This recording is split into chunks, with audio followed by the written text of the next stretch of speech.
Kickstarter has earned itself a bit of a mixed reputation over the last few years, as several high-profile failures have understandably burned people's faith a little in crowdfunding, but there have also been several gems which stand out as shining examples of Kickstarter gone right. But I thought rather than just doing a good games of Kickstarter video, we should all do a more rounded approach. The good, the bad, and the ugly of Kickstarter. Of course, I could gush all day about the good games and rant all day about the bad, as this will be a mere taste of the best and the worst that crowdfunding has brought to the table.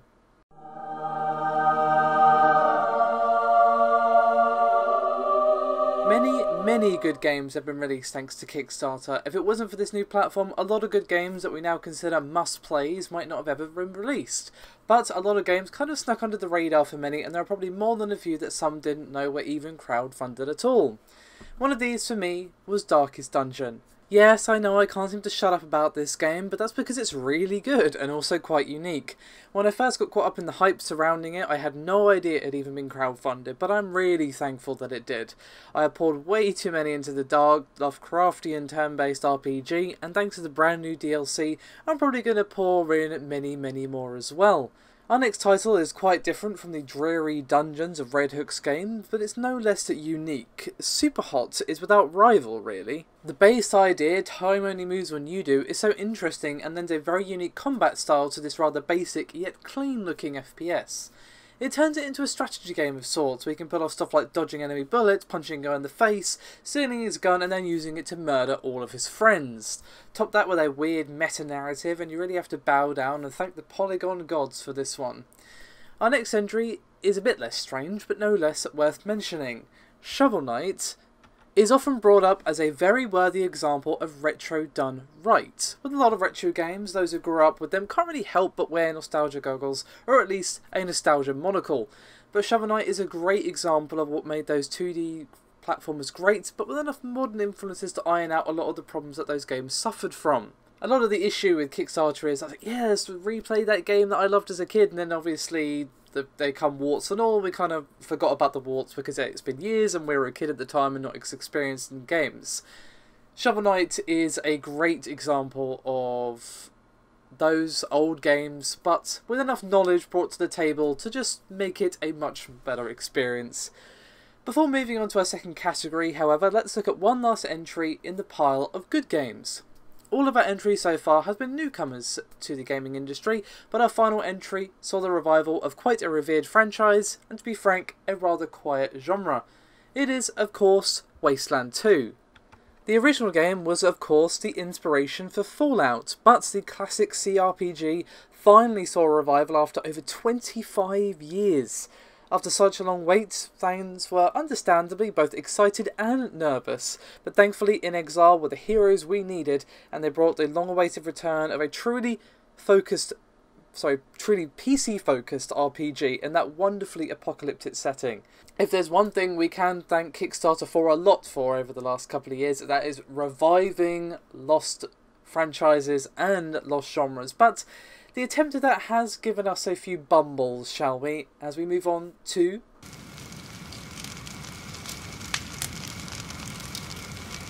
Sadly, as of late, the bad have gotten way more press than the good, but that is more than fair given the rather catastrophic failures we've had recently.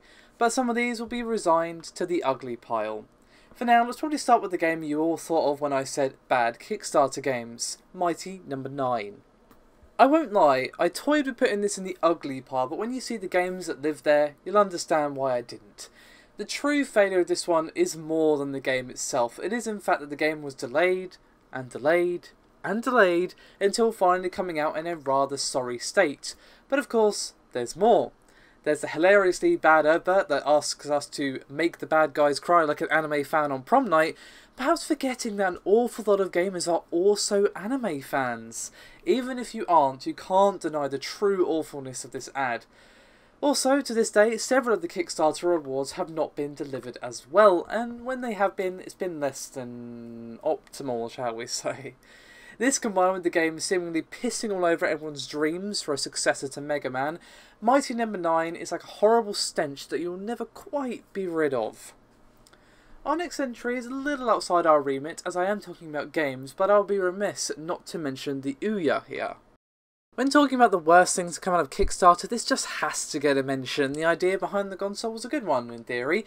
It was cheap and it gave people a way to play mobile games on the big screen. But despite raising over $8 million when it came out, nobody really seemed to care. Some of this was down to the software, but in honesty, given the huge amount raised, the actual console was cheap and shoddily made. The controller fell to bits after only a short while of use, and combine this with a horrible shovelware prominent of it, the Ouya limped along before finally being put out of its misery. Before we move on to some swift unhonourable mentions and our final category, let's wrap this up with Goddess. This catastrophic failure was brought to us by the then undisputed king of overpromising, Peter Molyneux. Goddess was meant to be a successor to one of his more popular classics, Populous, which of course carried with it the heavy weight of expectation. Goddess sounded almost too good to be true, and in the end, it kind of was. Molyneux promised that the PC version would be the centre of development, but instead it was shafted unceremoniously to the back burner in favour of a microtransaction-ridden cancer of a mobile game. Later, sources said that Peter would talk at length about the millions of dollars to be made with mobile games and microtransactions during their meetings, seemingly blinded by dollar signs.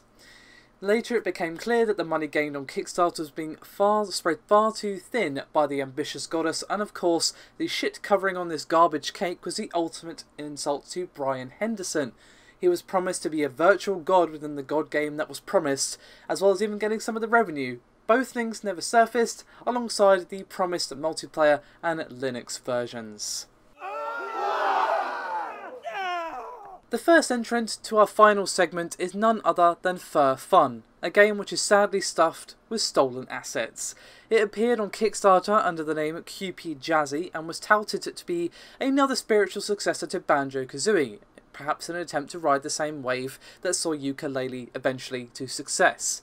The Kickstarter failed, but that didn't stop it from resurrecting Frankenstein style onto Steam Early Access as Fur Fun. Sadly for those that bought it, Fur Fun had several sound assets ripped straight out of Banjo-Kazooie, as well as an entire level that bore a suspicious resemblance to one from Banjo-Kazooie Nuts and Bolts. It doesn't stop there, however. The fun continues with a YouTuber who is essentially the public face for the game, who was accused of abusing YouTube's broken copyright takedown system to silence criticism of the game. Sadly, this is a tale we've heard far too many times in this industry, and it's just one of the shit sprinkles on this rancid pie of a game. Next up is another console, this time the Coleco Chameleon. I have discussed this console in the past in news videos, but it's essentially an attempt at revitalising cartridges for a main home console, and given the callback of its name, it was obviously going to play old school games. This was technically not ever on Kickstarter, but only because things began to look quite dodgy indeed just before the campaign launched, but this failed in a very different way to that of the Ouya. The company behind it did show the console at a toy fair, and this was basically supposed to be a simultaneous unveiling and a generation for the hype machine around the console, but things quickly turned sour and rather weird as people began to notice several oddities, such as why are there hardwired SNES controllers instead of the custom ones we had seen, and why is there a load of gaffer tape around the back? That, combined with the fact that it had only been seen to be playing SNES games, theories quickly emerged that it was a SNES hiding inside a modified Atari Jaguar. The company decided to try and quell the storm, but instead of reaching for the fire extinguisher, they reached for the gasoline. And they uploaded a photo of the system with a clear case showing off the components of the machine. However, the chipboard inside the quote-unquote system was quickly found out to be the chipboard for a PC DVR capture card. Not exactly helpful to your reputation when people already suspected that the system they were trying to sell didn't exist. Our final entry in the ugly category is Red Ash. This one's a bit of a bonus round because it actually kind of added insult to injury to those already wrapped up in the Mighty No. 9 disaster. Now, in the midst of all that controversy surrounding the game, Inafune decided, do you know what, it's a real brilliant idea to launch another Kickstarter fueled by nostalgia, and was pitched as a sci-fi adventure game, and again was supposed to be a successor to Mega Man Legends. However, this project was ambitious right from the start, as it wasn't just going to be a game, it was also going to be an anime, and basically they needed funding for that. Now, had this happened on its own, perhaps before Mighty No. 9, this probably would have gone down an absolute treat. However, when in the midst of people losing confidence after his pretty poor mismanagement of Mighty No. 9, people were like, oh my god, are you serious? And the Kickstarter failed miserably because, of course, they were still dealing with Mighty No. 9, and here Inafune was again with handouts saying, hey, can I have some money for this please? And people went, no, because you failed with that other thing. Do you remember that? That was not even that long ago. We're still kind of dealing with now, yeah? No? Okay. The long story short, the Kickstarter had a goal of $800,000 and barely reached over $160,000. Combine that with unclear messaging as to what consoles this was even coming to, as the Kickstarter just said consoles, and the pre-alpha build being rather flat, I highly doubt we'll ever see Red Ash again, despite the fact that it was bought by a Chinese company by the name of Fuse. So, there you have it. I'm sure I've missed a few gems, and if you have any suggestions, put them in the comments and we can always do a sequel to this video. After all, who knows what great games and spectacular failures we have in our future.